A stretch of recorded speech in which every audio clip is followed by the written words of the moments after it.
My name's Aaron. Welcome back to my channel. How are you? Are you fantastic? Because I am.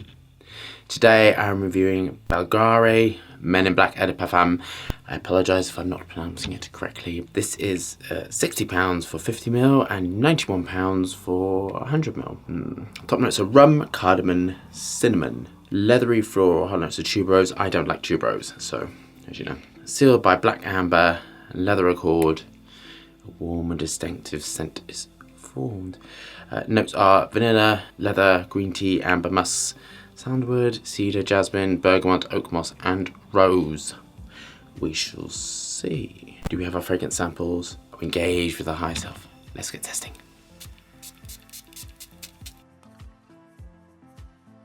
So this is what you're going to call a boozy fragrance, which is the coumarin mixed up with a lot of aroma chemicals to give that so a lot of floral notes, which sometimes can go in rose but can also go into lots of different accords used in different ways. So this is a sweet plum-like aroma chemical mixed with coumarin, mixed with vanillin against ice super. So this is immediately what you're going to associate as a boozy accord.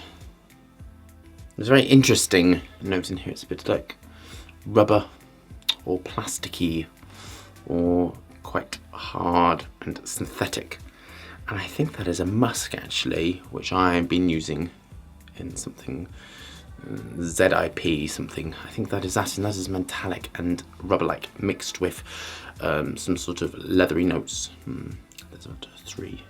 I'm using all these things for the final sex fragrance at the moment. Built upon a ice super and white floral back note and hedione absolutely in there.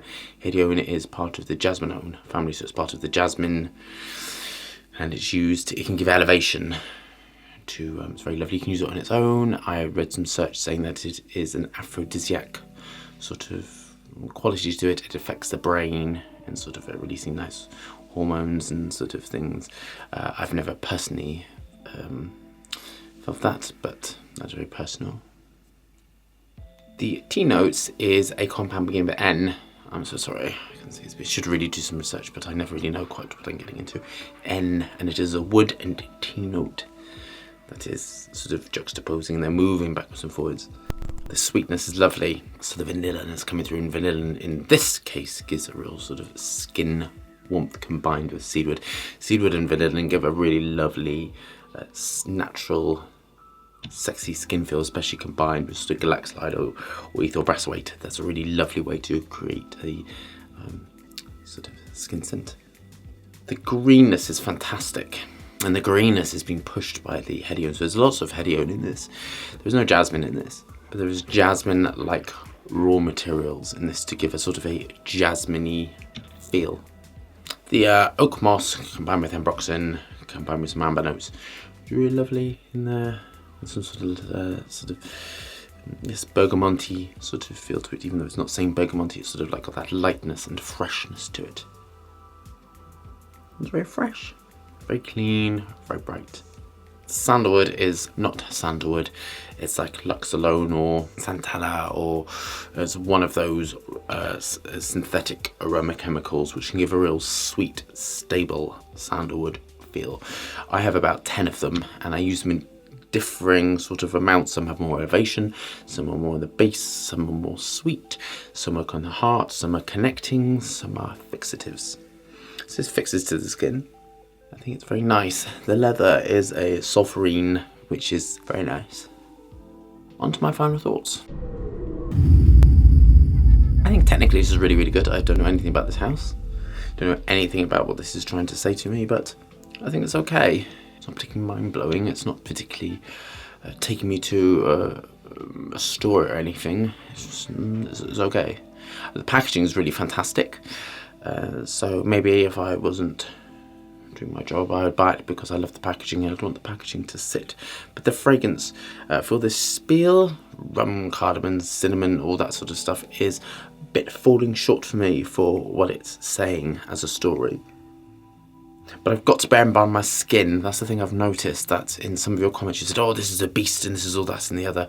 My skin is, I would consider it Eastern European, and I go very dark in the sun, so I consider my skin more on the side of more sort of darker skin. I prefer fragrances which are more suitable for darker skin types. They sit better on my skin, and I consider my most favourite creations are really suitable for darker skin types.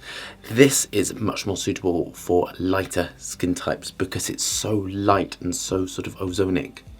I think this on darker skin types would just be eaten up and absorbed, and you would get nothing left after a while. I'm getting nothing now. So it's quite a difficult one for me to think. I think it's been built fantastic. So the marks for technical ability are really fantastic. This is a really excellent technical creation. It is 4 out of 4. The price, yes, I think it's absolutely worth the price because the choice of raw materials are, you know, nice. I think it's easy day fragrance. Demographic, I don't know. I don't think it's a 20-year-old fragrance. I think 30 plus. Where would I wear this? I think this is really good because of sort of like the Kumari and linen. It's quite sweet and linen-like.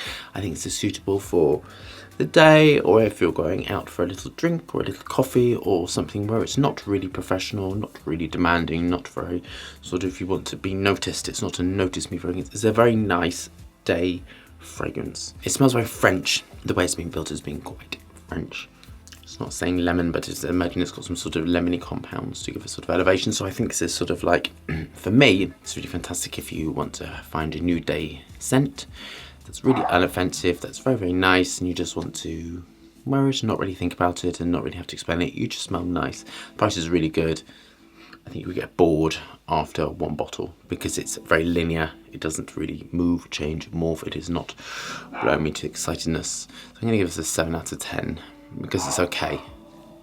I'm not smelling any tuberose, but I'm smelling tuberose like raw materials, and that's probably why I don't like it. It's because that's sort of very green. I don't like very green fragrances. So personally, I really don't like this, but it is personally. But I can understand its place, and it's the sort of people that would love it. I think it's just really fantastic, inoffensive day scent, just something, and it's on. There you go. On my skin, it's not going to last. It'll be an hour and it'll be gone. But I think on lighter skin types, I think it's going to last you.